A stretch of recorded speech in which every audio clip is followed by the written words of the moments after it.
আসসালামু আলাইকুম।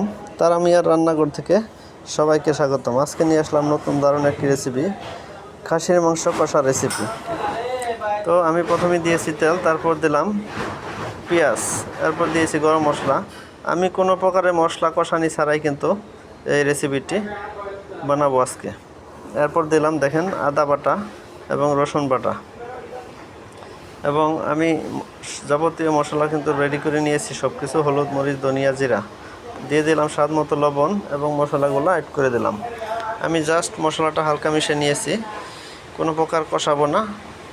মিশিয়ে আমি মাংসগুলো দিয়েছি। দেখেন মাংসগুলো আমি ঢেকে ঢেকে কিন্তু গত 15 মিনিট যাবৎ কষাইতেছি।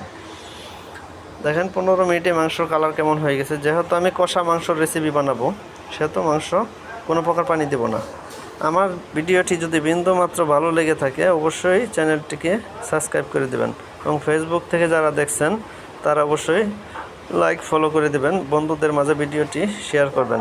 আবারও দেখা হবে।